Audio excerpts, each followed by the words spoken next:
जय हिंद दोस्तों, स्वागत है सभी का। जैसा कि हम पिछले वीडियोज़ में चर्चा कर चुके हैं, हमारे संविधान के भाग 1 संघ एवं उसके राज्य क्षेत्र, भाग 2 नागरिकता, भाग 3 मौलिक कर्तव्य मूल अधिकार, भाग 4 डीपीएसबी राज्य के नीति निर्देशक तत्व directive principle of state policies, भाग 4 का ए मौलिक कर्तव्य जो आज हम चर्चा करेंगे। इस मौलिक कर्तव्य की भाग 4 का ए है। इसमें यह आर्टिकल 51A है। बस आर्टिकल 51A में ही सारे इसमें सारे हमारे मौलिक कर्तव्य दिए गए हैं। मौलिक कर्तव्य क्या है? ये हमारे यूएसएसआर जो सोवियत संघ पहले था, अभी रूस है जो विखंडित हो चुका है 15 देशों में, उसी से ये लिया गया था।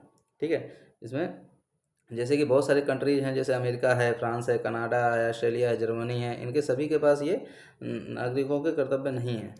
लेकिन एक ही ऐसा कंट्री है जो जापान है। तो जापानी संविधान में नागरिकों के मूल कर्तव्यों को रखा गया है। तो ऐसे ही यूएसएसआर से प्रभावित होकर हमने मौलिक कर्तव्यों को अपने संविधान में शामिल किया। लेकिन जब संविधान बना था तब हमारे संविधान में मौलिक कर्तव्य का कोई भी उल्लेख नहीं था। तो ये एक कांग्रेस के एक नेता थे, सरदार स्वर्ण सिंह। इन्होंने 1976 ईस्वी में कांग्रेस पार्टी के जो सरदार स्वर्ण सिंह समिति का गठन किया था, जिसे राष्ट्रीय आपातकाल 1975 से 1977 के दौरान इंदिरा गांधी की सरकार थी उस टाइम पे, 1975 में जब आपातकाल लगाया था, तो उस समय मूल कर्तव्य और उनकी आवश्यकता संबंधी देने का ये कमेटी गठित की गई थी। ठीक है। दूसरा, संविधान ने अनुशंसा के संविधान में मूल कर्तव्य का एक अलग भाग इसमें जोड़ा था। ठीक है। इसको स्वीकार करते हुए 42वें संविधान संशोधन में 1976 में लागू किया था। इसके माध्यम से संविधान का एक नया भाग 4A इसमें जोड़ा गया और केवल एक आर्टिकल 51A में इसको ऐड किया गया, जिसमें पहली बार नागरिकों को 10 मूल कर्तव्यों का उल्लेख किया गया था। ठीक है। अभी जब संविधान बना तब इसमें मौलिक कर्तव्य थे ही नहीं। दूसरी चीज़, मौलिक कर्तव्यों को ऐड किया गया, एक समिति गठन की, सरदार स्वर्ण सिंह समिति, कांग्रेस ने। वो भी आपातकालीन दौरान, आपातकाल जब हुआ था, आपातकाल जब लगाया था हमारे देश में, एक ही बार अभी तक आपातकाल लगाया, 1975 से लेकर 77 तक 2 साल तक आपातकाल चला था।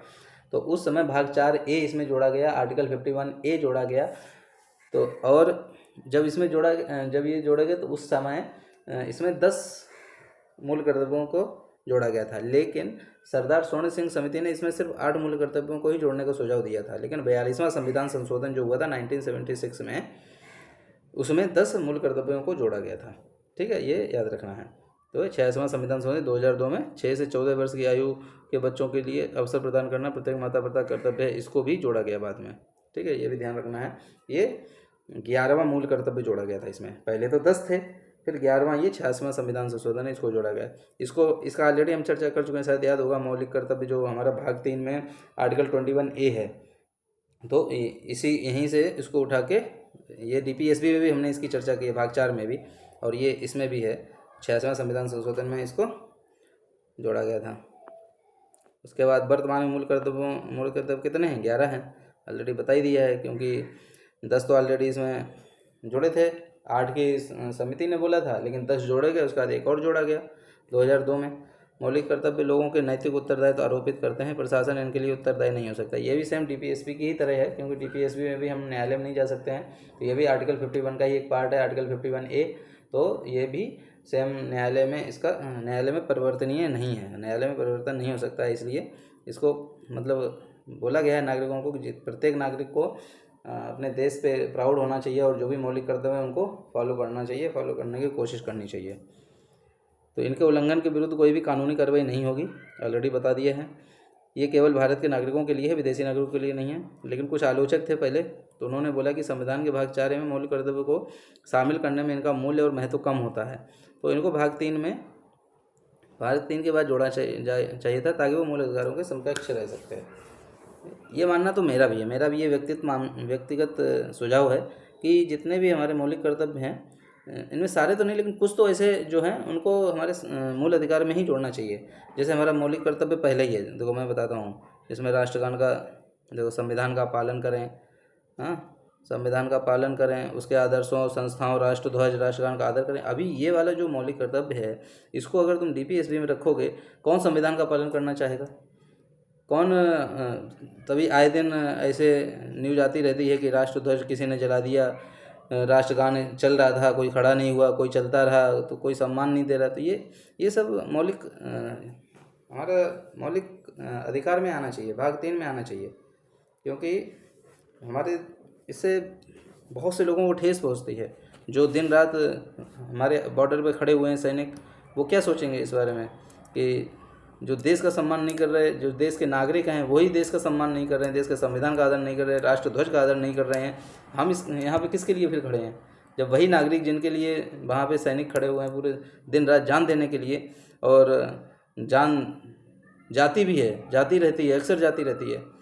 -60 डिग्री टेम्परेचर पे सियाचिन ग्लेशियर में सर्दी में रजाई के अंदर एक हवा छोटी सी चली जाती है तो रात को भर नींद नहीं आती है, और -60 डिग्री पे हमारे सैनिक कार्य करते हैं।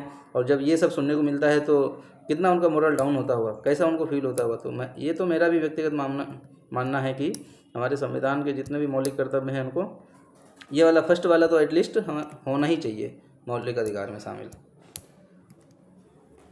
उसके बाद दूसरा है, टोटल 11 हैं, तो पहला हो गया। दूसरा है स्वतंत्रता हमारे लिए राष्ट्रीय आंदोलन। जितने भी राष्ट्रीय आंदोलन हैं तो उनको स्वतंत्रता के लिए प्रेरित करें, उच्च आदर्शों को हृदय में संजोए रखें और पालन करें। जब भी ऐसा होता है तो इसका भी पालन करना चाहिए। भारत की संप्रभुता, एकता और अखंडता की रक्षा करें और उसे अक्षुण्ण रखें, मतलब हमारी सॉवरेनिटी को बना के रखें, यूनिटी और डाइवर्सिटी।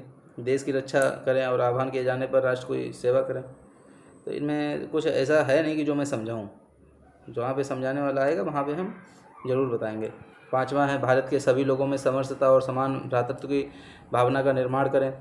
जो धर्म, भाषा और प्रदेश या वर्ग आधारित पर भेदभाव से परे हो, ऐसी प्रथाओं का त्याग करें जो स्त्रियों के सम्मान विरुद्ध। तो बिल्कुल सही बात है। देखो, स्त्रियों का सम्मान करना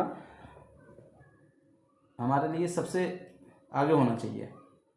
स्त्रियों का सम्मान, अगर जिस घर में हमारे राष्ट्र जो है ना एक घर की तरह है, जिस घर में स्त्रियों का सम्मान नहीं होगा तो वो घर कभी भी तरक्की नहीं कर सकता। ये हम बचपन से सुनते आ रहे हैं। तो और ये सच भी है। मैंने ऐसे कई घर देखे हैं बर्बाद होते हुए जहाँ पे स्त्रियों का सम्मान नहीं होता है, और वो बर्बाद ही रहे होते हैं और हमेशा रहेंगे जब तक स्त्रियों का सम्मान नहीं होता। तो हमारा राष्ट्र जो है एक घर की तरह है। तो अगला है, हमारी मिश्रित संस्कृति की गौरवशाली परंपरा का महत्व समझें और उसका परिरक्षण करें। ठीक है।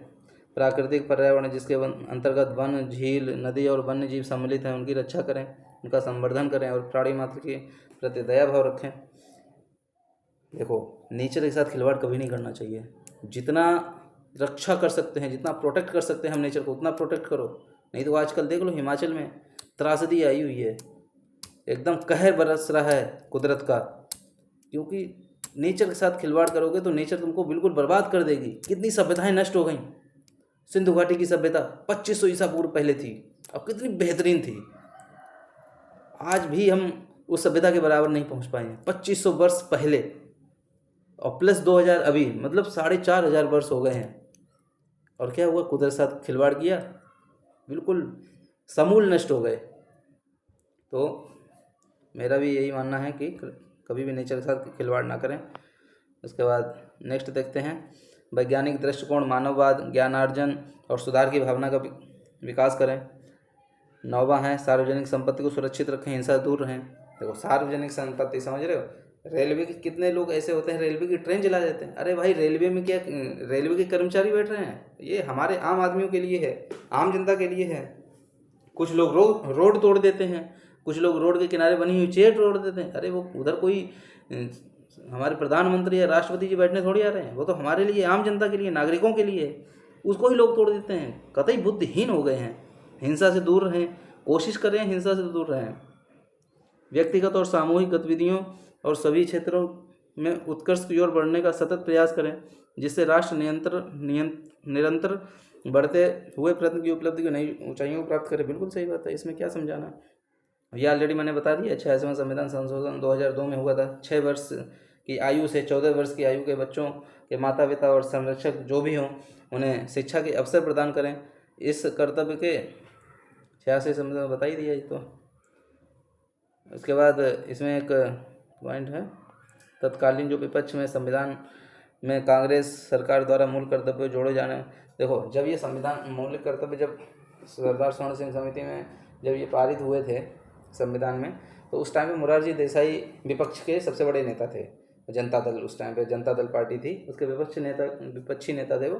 तो उन्होंने बहुत कड़ा विरोध किया था, खतरनाक विरोध किया था। लेकिन उसके बाद जब इनकी सरकार आई 1977 में, जब इमरजेंसी ख़त्म की इंदिरा गांधी जी ने, सेम टाइम उनकी सरकार गिर गई। जब इलेक्शन हुए तो उसमें मोरारजी देसाई की सरकार बनी। तो अरे भाई, तुम विपक्ष में जब थे तो उन्होंने इतना कड़ा विरोध किया, अगर इतनी समस्या थी किसी कानून से, तो जब आप सत्ता में है तो आपने उसको ख़त्म क्यों नहीं किया? तब तो ख़त्म नहीं किया। इसी को बोलते हैं राजनीति। मतलब विपक्ष में रहना तो हर चीज़ का विरोध करना ही करना है। अरे विरोध उस चीज़ का करो ना जो जो जो विरोध के लायक हो। कुछ चीज़ें तो ऐसे होती हैं कि विरोध के लायक नहीं है, लेकिन हमको विरोध करना है। अरे भाई, राष्ट्र को सर्वोपरि रखो। राष्ट्र आगे जाएगा तो तुम भी आगे जाओगे। राष्ट्र की हमेशा, राष्ट्र की संस्कृति को बचा के रखें, राष्ट्र के संविधान को बचा के रखें। चलो, आशा करता हूँ आप लोगों को समझ आया होगा। अपना कीमती समय देने के लिए धन्यवाद।